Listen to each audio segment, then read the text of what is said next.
l'émission Parole de femme.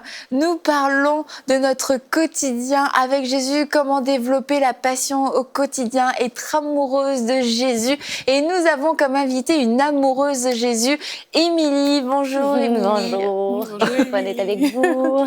Nous aussi, nous sommes très heureuses. Et comme on l'a dit dans les émissions précédentes, tu es toi-même maman de 3 enfants, c'est ça? De 3 enfants qui ont entre, si je me rappelle, 10 et 5 ans, c'est ça? Oui. Ouais. C'est bien, 5 et 10 ans, c'est pareil, Aurélie.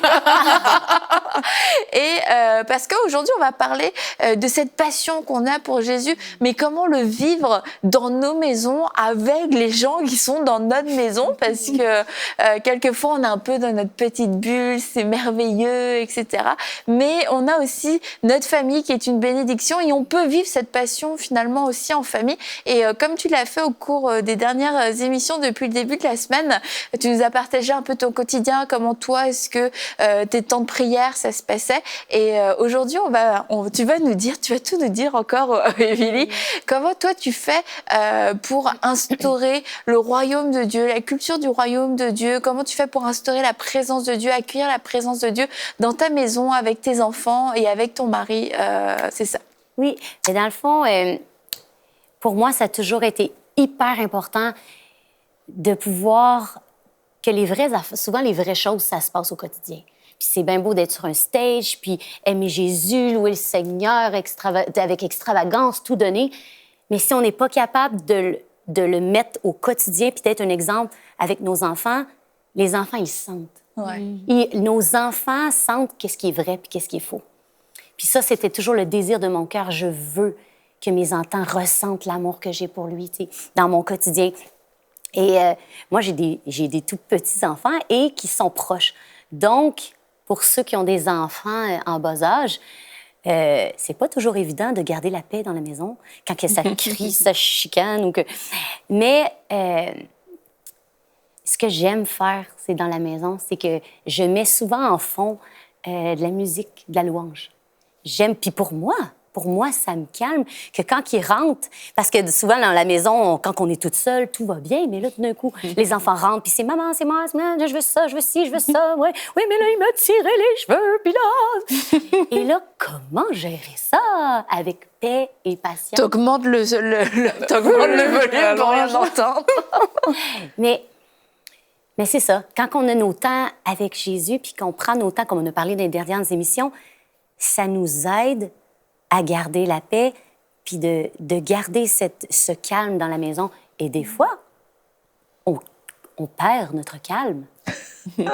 Ça, c'est la réalité de la vie, que des fois, tes enfants, ils s'astinent, puis là, mais j'aimerais ça qu'on soit calme. C'est parce que on arrête de crier! Je suis en train de crier, là.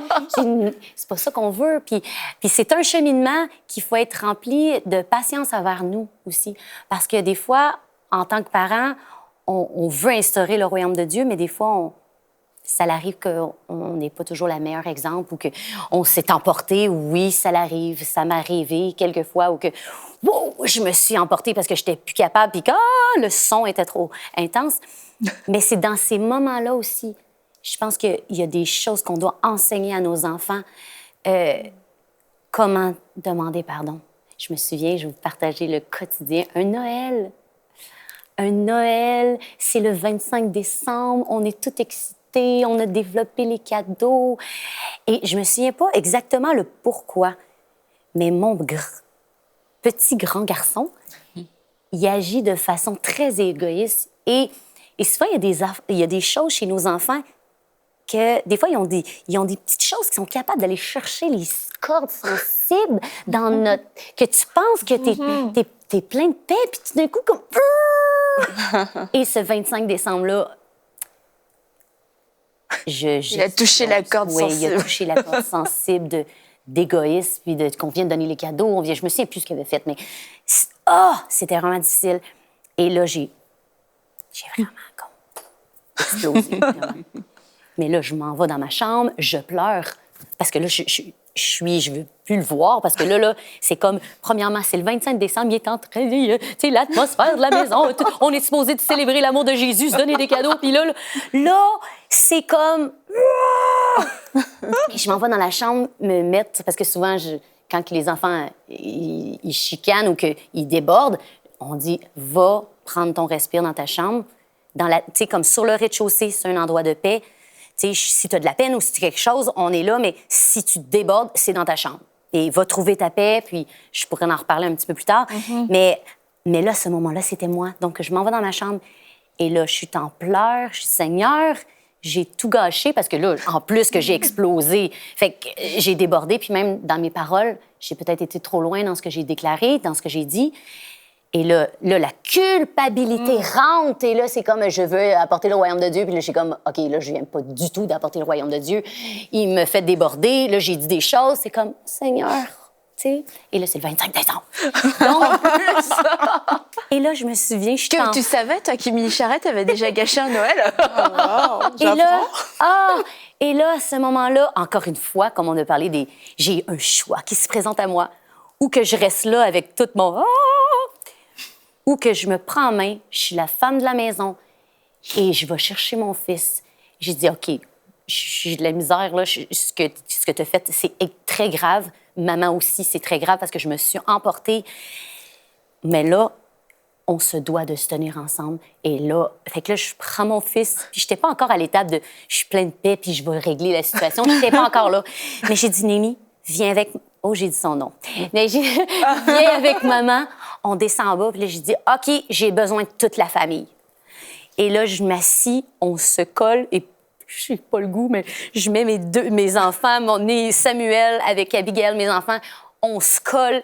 J'ai dit, OK, là, on a le choix qui se met, ou qu'on reste dans cette atmosphère-là, où on se bat, puis qu'on appelle la présence de Dieu, on demande pardon pour nos attitudes, que c'est pas correct. Puis je commence à partager à Némi comment que l'attitude, est-ce que tu comprends que ce que tu as fait, ça a vraiment changé l'atmosphère de la maison, ça a vraiment piqué mon cœur. Ça m'a tellement fait de la peine. Puis maman, c'est comment qu'elle a répondu, c'était mal, puis je te demande pardon. Mais il faut prendre soin quand on est dans une famille. Il faut prendre soin des uns des autres. Tu vois cette corde sensible-là, maman elle est humaine aussi. On est là pour prendre soin l'un de l'autre. Je suis là pour prendre soin de toi, mais il faut que tu saches que toi aussi, il faut que tu prennes soin de moi. Puis on est une famille, on est une communauté. Il faut apprendre à se respecter, à s'aimer. Et là, on a prié ensemble, on a demandé pardon ensemble. Et là, on a commencé à se réjouir ensemble. Et la paix de Dieu est venue. On s'est serrés, puis on dit, OK, on repart à neuf. Et on a recommencé la journée, puis on a eu un temps après extraordinaire.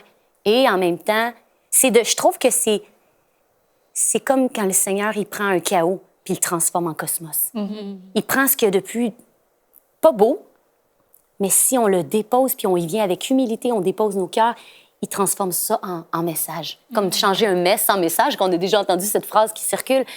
Transformer ton mess en message. Et que là, on est en train parce que quand on est une famille, on est en train d'enseigner nos enfants de la vraie vie. Ouais. Fait que c'est tellement important de les enseigner, puis d'enseigner à nos enfants le pardon. Puis après, plus tard aussi, on en a reparlé, puis de créer dans notre maison un respect. Puis en tant que parent aussi, d'être respecté. C'est facile de dire à tes enfants de te respecter, mais en tant que parent, c'est facile de déborder parce que quand tu es en rôle d'autorité, c'est comme... Des fois, tu peux vite piquer de piquer, ben là, il n'est pas assez vite. Quand c'est stressé, quand c'est vite, il faut aller à l'école, ces moments-là. Et là, mais il faut apprendre à dire, OK, Seigneur, dans ces moments-là, j'ai besoin de ta paix, puis de se faire violence dans nos paroles, de se faire violence pour garder cette atmosphère-là. Et souvent, chez nous, dans le rez-de-chaussée, je dis toujours, pas de chamaillage en haut, parce que j'ai 2 garçons, hein, donc c'est pour ceux qui ont des garçons, le chamaillage fait partie de... Mais j'ai dit, OK, dans le premier plancher, il n'y a pas... C'est la lecture, c'est calme. Oui, c'est vraiment... plancher. Oui, parce qu'on a... T'as combien d'étages? Donc, le premier plancher, c'est salon-cuisine. En haut, on a 3 chambres en haut, puis le sous-sol. Donc, si on veut jouer à des jeux qui font du bruit, qu'on veut être plus énervé, j'ai pas de problème, mais c'est dans le sous-sol qu'on peut le plus s'amuser, énervé. En haut, c'est important de garder le calme. Et ça l'aide beaucoup. Et avec la musique dans la maison aussi, pour garder la paix. Et d'enseigner aussi dans le quotidien de nos enfants, de prendre le temps de les enseigner sur des petites affaires de donner le meilleur à l'autre. C'est peut-être ridicule, mais juste dans des verres, en plus qui sont tous collés. OK, mais je veux ce verre-là, je veux... Mais d'apprendre à dire, hey, d'apprendre à donner le meilleur. Tout ce que tu fais, fais-le pour bon cœur pour le Seigneur. Puis d'apprendre à nos enfants que quand tu donnes le verre meilleur, si toi, tu donnes le meilleur à l'autre, puis que tu crées une atmosphère que toi, tu donnes le meilleur, mais l'autre, il va donner le meilleur. Et que si on apprend à faire ça, là, j'expliquais aux enfants, qu'est-ce que ça te fait quand ton frère te donne le meilleur? Bien, ça me fait plaisir.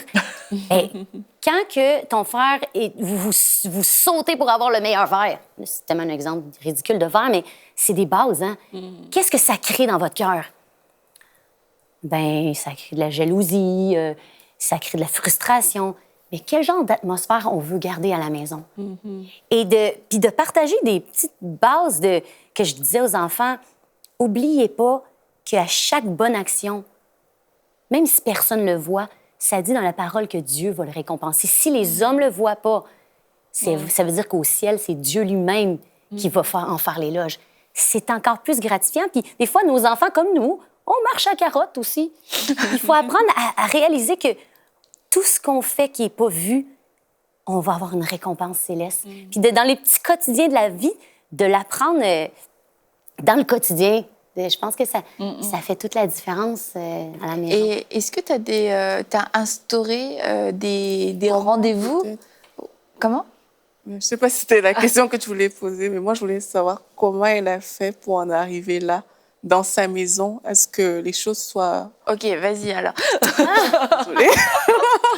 Oui, je pose la question parce que ça m'a fait penser à quelque chose.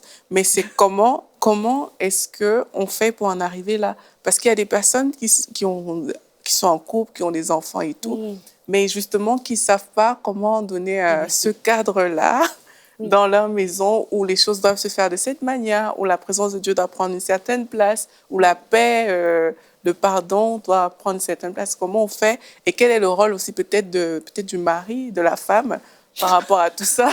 Voilà.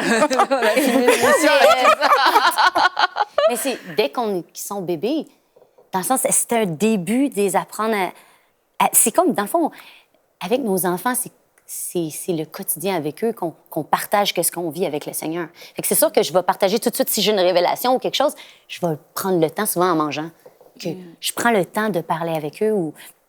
C'est sûr qu'on a un culte familial. On n'a pas vraiment un culte familial. Je l'ai fait quand j'ai fait l'école maison pendant 3 ans. Et c'est sûr que là, c'était plus facile dans ce sens que là, j'avais du temps pour instaurer, je prenais un petit 10 minutes avec eux, parce qu'avec des enfants, faut réaliser que leur attention n'est pas longue. Tu mets pas ton enfant réunion d'intercession pendant 3 heures. Non, vraiment pas. C'est dans les petites choses du quotidien, mais je me souviens de prendre du temps quand il était tout petit, genre autour de 5 ans, là, c'est l'idéal où on mettait de la petite musique douce. J'en avais parlé à un moment donné quand que j'ai passé à Bonjour chez vous, où que je faisais, ça s'appelle Cœur à cœur. Puis qu'est-ce qu'on fait, dans le fond? Il y a une vérité biblique qu'on lit ensemble, super simple. Sur Seigneur, viens nettoyer mon cœur. Il y a un petit exemple qu'on fait ensemble d'une éponge, puis qu'on lave notre cœur, puis on prend le temps de dire, est-ce qu'aujourd'hui, y a-tu quelque chose qui me fait de la peine? Ou y a-tu quelqu'un qui me fait de la peine ou que moi, j'ai mal agi et qu'on peut demander au Saint-Esprit, puis on met de la musique calme, puis on dit, OK, maintenant, on va demander au Saint-Esprit, est-ce qu'il y a quelque chose que j'ai de la peine ou que j'ai comme écrasé, puis que dans le fond, que le Seigneur veut remonter pour l'enlever? Des simplicités comme ça que je faisais avec eux, puis c'est tellement drôle parce que les enfants, là, quand tu commences jeunes, eux autres, ils voient bien vite des choses parce que leur imagination est développée. Fait que quand tu peux instaurer vite que Dieu peut te parler à travers des images, puis que, dans le fond, on a notre imagination, j'expliquais aux enfants comment que notre imagination, c'est bon, Dieu l'a créé pour qu'il nous parle. Fait que je dis aux enfants, OK, fait que là, on prend un temps doux, qu'est-ce que vous voyez? Puis après, là, ils dessinaient toutes sortes de choses. Puis après, on va demander au Seigneur, qu'est-ce que ça peut dire? Puis on développait ensemble qu'est-ce que ça pouvait dire. Puis à travers la Bible, je sortais un petit quelque chose, quand même dans la simplicité du quotidien. Mais c'est comme un petit début où c'est sûr que la maison, présentement, sont un petit peu plus vieux. je prends les temps le soir avant de se coucher. J'ai fait, à un moment donné, on a fait le culte comme tout ensemble. Il y a eu du bon, mais des fois, de faire un à la fois, on peut rentrer un petit peu plus en profondeur parce qu'ils ont tous des âges différents. Donc maintenant, on le fait plus comme un à la fois. Fait que souvent, le soir, on a des soirs. Fait que le soir, disons lundi, je donne un exemple, Samuel, mon mari, il va prendre Abigail. Moi, je prends Louis-Philippe, puis il va finir avec Néhémie. Fait qu'il se couche comme à des heures. Fait que, comme disons, Abigail, elle se couche à 7 heures, elle est avec son papa. Là, ça veut dire que moi, pendant ce temps-là, à écart, je commence avec Louis-Philippe. Fait que celui qui commence avec Abigail va faire Néhémie parce que Néhémie va se coucher 15 minutes plus tard parce qu'il est un petit peu plus grand. Mais dans ces moments-là, c'est sûr qu'Abigail, on lit le YouVersion, la petite Bible. Puis, je partage ça avec elle. Puis s'il y a des choses spontanées qui viennent, on le partage. Puis je prends le temps aussi de ces moments-là. Qu'est-ce qui s'est passé à l'école? Comment... Tu sais, de gratter, des fois, ça vaut la peine. Des fois, en tant que parent, on n'a pas tout le temps le goût parce qu'on a hâte de coucher tout le monde. Dans le vrai, là, des fois. Mais quand on dit, OK, Seigneur, je sais, moi aussi, j'ai ma journée, mais je veux prendre le temps, il y a des perles qui sortent.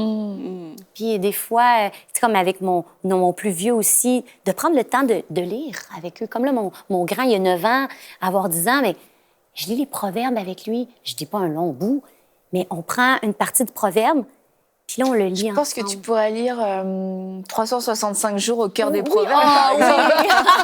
Juste en passant. Mais je lis les proverbes avec lui pas longtemps, mais on en discute. De Saint-Esprit, tu sais, comme... Puis avant, je demande au Saint-Esprit, c'est d'une vie avec l'Esprit, on demande que le Saint-Esprit qui nous guide. Fait qu'on lit ça, puis qu'est-ce que... Toi, cette phrase-là, qu'est-ce que ça veut dire? Puis j'aime ça, l'entendre parler. Qu'est-ce que ça lui parle? Puis là, tu peux voir qu'est-ce qu'il a compris. Puis des fois, il y a des choses qu'on pense qui est facile à comprendre, mais que pour les enfants, OK, il n'a pas compris ça. Fait que là, on peut aller dans le quotidien, puis de le ramener dans leur quotidien à l'école. Comment interagir avec les autres? C'est des petites choses comme ça, mais qui sont tellement... Et tu disais que ta fille, c'était un peu un mini-toi aussi, que tu l'entends dans la maison, elle est en train de louer de tout son cœur, à tue-tête. Ah, ça, c'est vraiment merveilleux. Puis souvent, avec elle, quand je me couche avec elle, souvent, les enfants à cet âge-là, ils ont peur, hein? Ils ont beaucoup la peur du noir, la peur... Mais souvent, quand je me couche avec elle, depuis qu'elle est toute petite que je fais ça, je dis, cette nuit, tu vas fermer tes yeux, puis tu vas aller avec Jésus au ciel pendant la nuit. Puis là, tu vas danser avec lui, tu vas danser avec les papillons, mais je l'amène dans ce monde... Il faut créer le beau pour les enfants. Puis moi, je crois qu'avec le Seigneur, il y a un univers tellement merveilleux que des fois, le Walt Disney a volé. Que nos enfants, Dieu, je crois que c'est dans la présence de Dieu, il y a plein de brillants, puis que c'est plein de papillons. Puis quand je parle de ça avec ma fille, quand je l'endors, j'y parle de toutes ces choses-là. Puis, mais ça crée en elle qu'avant de se coucher, on ne fait pas juste prier pour pas qu'elle ait peur. Je l'amène comme au ciel avec elle. Je ne sais pas comment l'expliquer, mais j'y parle des couleurs du ciel et comment que Jésus veut danser avec elle, puis qu'il prépare des robes. Puis c'est quelque chose que je crois vraiment que Dieu fait. Puis elle s'endort. Et puis le lendemain, elle me raconte toutes sortes de choses qu'elle a vécues avec Jésus. Puis c'est tellement magnifique. Puis un autre moment donné, j'étais avec mon garçon. Il était malade. Puis je compte des choses du quotidien qui sont des fois tellement simples. Et il y avait la gastro ce matin-là. Et moi, j'avais prié, Seigneur, je prie que la gastro ne rentre pas chez nous. Et plusieurs fois, ça commençait, puis on priait, puis il y avait un chiffre, puis et finalement, il n'était pas malade, tu sais. Mais quand on prie des choses, c'est comme il y a toujours des petits tests qui viennent avec. Est-ce qu'on va avoir la foi de persévérer dans ce qu'on a prié, tu sais? Et cette fois-là, Néhémie commence à avoir un début de gastro-entérite. Et on prie avec lui, je prie avec lui. Finalement, il reste à la maison. Et on prie une fois. Et puis là, je m'assieds avec lui. Puis j'ai dit, Néhémie, tu sais, les dernières fois, Dieu a toujours guéri. Puis, tu sais, tiens ta foi sur ça. Puis on parlait ensemble. Puis dans mon cœur, je me dis, Seigneur, tu sais, vas-y, tu sais, montre-lui que tu es fidèle. Et tu te dis pas, mais dans ton cœur, c'est comme Seigneur, Seigneur. Et là, finalement, il retourne dans la salle de bain, encore pour vomir. Je dis, Seigneur. Et là, je dis, Némi, on va reprier une autre fois. On va prier jusqu'à temps qu'on ait notre percée. Et là, je prie avec lui, puis je dis, merci Seigneur, parce que tu interviens. Et finalement, on revient s'asseoir. Puis là, finalement, il est couché. Puis finalement, moi, c'était ma journée de mon mercredi où que je prends mon temps avec le Seigneur. Fait que j'ai dit, Némi, reste sur le salon, couche-toi, repose-toi. Mais maman, c'est quand même son temps de prière aujourd'hui. Fait que reste avec moi, puis... Fait que là, je prends mon temps de prière, puis c'était comme un avant Génération Unité, fait que je priais précisément sur ça, puis sur mon temps de louange, fait que je priais. Et à un moment donné, je vois Némi, dans mon esprit, je vois Némi à genoux, puis on est en train de prier simplement, Seigneur, que le royaume de Dieu vienne. Parce qu'à un moment donné, à un moment donné, on était à l'église, puis je commençais à prier avec lui, puis je voulais lui montrer comment prier. Donc, j'étais à genoux à l'église, puis j'ai dit, pendant la louange, j'ai dit, viens avec moi, Némi. J'ai dit, viens-toi à genoux avec moi. On va juste déclarer que ton règne vienne et que ta volonté soit faite. Et à ce moment-là, il faisait juste répéter. Puis à un moment donné, ça venait de lui. Puis, Seigneur, béni, viens, que ton règne vienne en Amérique du Nord. Puis ça a été super spontané. Puis il commençait à prier, puis je suis comme... Wow! Fait que j'ai dit, Némi, ça, c'est bon, continue. Puis, fait que le Saint-Esprit, à ce moment-là, me rappelle ce bout-là. Et là, il est couché, puis je trouve qu'il se sent comme mieux, là. Donc, d'un coup, j'ai dit, Némi, t'as l'air mieux, mais j'ai dit, je viens de nous voir en train de prier ensemble, puis je pense que tu as une percée à apporter à mon temps de prière. Puis, je dis, ça te tente-tu, 5 minutes de venir prier avec maman, puis qu'on se mette à genoux ensemble, puis qu'on prie que le ciel vienne? Et oui! Tu sais, j'ai dit 5 minutes, tu sais, c'est pas de une demi-heure, 1 heure. Fait que là, il est venu. J'ai dit, on va juste prier ensemble. Puis il est venu à genoux à côté de moi, puis il a commencé à déclarer que le royaume de Dieu vienne. Puis la présence de Dieu est venue. Puis après 5 minutes, 10 minutes, j'ai dit, OK. Fait que j'ai dit, tu peux retourner. Puis il était content. Puis il était rassuré. Puis j'étais contente. Fait que là, je continue. Puis là, un petit peu plus tard, je viens le voir. Je dis, hey, t'as l'air vraiment mieux. Qu'est-ce qui s'est passé? Puis il dit, ben maman, quand on est revenu, j'ai dit, Seigneur Jésus, je veux plus jamais être malade. Mais j'ai dit, dans le fond, cette fois-là, les autres fois, c'est ça ma foi. Mais à ce moment-là, moi, je me posais des questions. Je dis, Seigneur, tu sais, qu'est-ce qui se passe?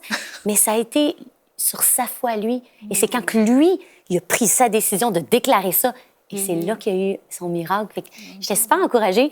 Et là, l'après-midi passe. Non, mais c'était tellement spécial. Des fois, on a des clins d'œil du Seigneur comme ça. Des fois, on est découragé avec nos enfants. Puis il y a des temps où que tu vis plein de choses, puis il y a des temps à mort que pendant 6 mois, j'ai l'impression qu'ils veulent rien savoir de Dieu. Puis c'est pas tout le temps évident, là. Je parle des vraies choses. Puis ça faisait un petit bout que je priais, Seigneur, tu sais, je veux leur enseigner à prier. Et puis là, j'étais en train de prier pour l'équipe de louange. Et là, il vient me dire, Maman, je peux-tu venir prier avec toi? Wow. Oui? Ben oui, tu pries pour quoi? Ben, j'ai dit, je prie pour les équipes de louange, que Dieu nous dirige dans les chants. Puis tu sais, moi, je marche. Fait que là, je marchais, je priais. Et là, il se met en arrière de moi. Il me suivait. Puis... Mais là, c'était spontané, qui, dans le nom de Jésus, vient bénir. Puis là, il commence à prier par lui-même. Puis il parlait tellement que j'avais plus rien à dire, dans le sens que... Il l'a fait pendant 10 minutes. Puis à un moment donné, il est allé se rassir, puis... J'ai fait « Wow, ça, c'est un clin d'œil de Dieu. » Des fois, on sème dans leur vie, puis c'est pour encourager aussi des parents, des fois, qui sèment dans leur vie, puis des fois, il y a des temps où que c'est mort, ou qu'à l'église, ça leur tente pas, ils s'assient, puis tu dis « Seigneur, qu'est-ce... » Puis tout d'un coup, le Seigneur, il nous envoie un clin d'œil, puis il dit « Hey, persévère, continue à prier pour tes enfants. Continue à intercéder pour eux, parce que je suis en train de les développer, je suis en train de développer leur foi. » Puis avec nos enfants, il faut être patient. Il faut être patient, puis... Parce que Dieu est patient envers eux. Puis oui, il y a des dimanches que ça ne leur tente pas. Puis tout d'un coup, il y a d'autres dimanches qu'il se passe plein de choses avec le Seigneur. Des fois, le dimanche, qu'est-ce que je fais là, avec mes petits? Je leur dis, OK, pour les 2 premiers chants, j'aimerais ça que vous louez le Seigneur puis que vous vous concentrez sur lui. Prenez le temps. C'est 1 fois par semaine qu'on se met tout le monde ensemble. J'ai dit, on a besoin aussi de vous. Votre portion de louer le Seigneur, vous aussi, est importante. Puis je vous dis que quand vous prenez le temps de louer le Seigneur, ça bénit les gens derrière de vous. Ça a une bénédiction sur les autres. Mais des fois, c'est long, tu sais. Puis des fois, on fait beaucoup de chants plus doux. Des fois, ils décrochent vite. Fait que là, 2 mois, j'ai commencé à leur apporter des feuilles pour l'équipe de... Fait que je leur apporte des feuilles avec des crayons. Puis là, je leur ai dit, OK, vous louez le Seigneur. Puis là, après, prenez des crayons puis demandez au Saint-Esprit. de dessiner quelque chose. Qu'est-ce que vous voyez? Demandez au Saint-Esprit qu'il vous montre qu'est-ce qui se passe. Puis, dessinez-le. Puis des fois, ils n'ont rien. Mais des fois... Ça arrive aussi. Oui, ça arrive. Je le dis parce que c'est pas tout le temps... wouhou. Mais des fois, il sort des choses. L'autre fois, un autre, il voit que Dieu donnait des trésors. Puis je suis comme, OK, super. Puis j'ai pu le partager même à l'Église, puis que Dieu voulait donner des trésors, des pierres précieuses, puis que Dieu voyait des pierres précieuses qu'il voulait élever en nous. Puis finalement, toute l'Église a été bénie. Puis j'ai dit, Némi, puis Louis-Philippe, j'ai dit, à cause que vous avez été attentifs, vous avez béni toute l'Église. Wow. Fait que même des enfants peuvent le faire. Fait que c'est d'enseigner au quotidien. Puis ça, c'est quand ils sont plus vieux. J'ai d'autres petites anecdotes plus petites, mais des choses comme ça au quotidien... Des fois, quand ils sont plus petits, j'en rajoute un peu. Vas-y, une dernière. Okay. Une dernière. Là, je reviens quand il y avait 2 ans, que j'ai commencé jeune. Quand ils sont tout petits, à la maison, j'apportais des instruments. Fait qu'on pratiquait avec leurs propres instruments. C'était très cacophonique. Je me dis, même si la guitare fait que je veux les apprendre à louer le Seigneur avec un hochet ou ça les concentre sur d'autres choses. Mais à l'église, on peut pas apporter des petites guitares. Ça dérange un peu. Fait que ce que j'avais fait avec les tout petits, j'avais fait un tape à terre, j'avais apporté un petit tape et je leur avais dit, OK, apprenez à danser, mais il faut que vous restez dans ce cadre-là. Puis là, quand ils débattent, on reste dans le cadre. Fait que, parce que tu veux les rendre libres, tu veux qu'ils soient libres d'adorer le Seigneur, mais il faut qu'ils soient conscients aussi qu'à l'Église, il y a des autres autour, puis ça peut déranger. Fait que, puis tranquillement, ils apprenaient à rester dans leur case. Puis c'est sûr, ça demande beaucoup plus pour le parent, mais ça vaut la peine d'investir pour nos enfants.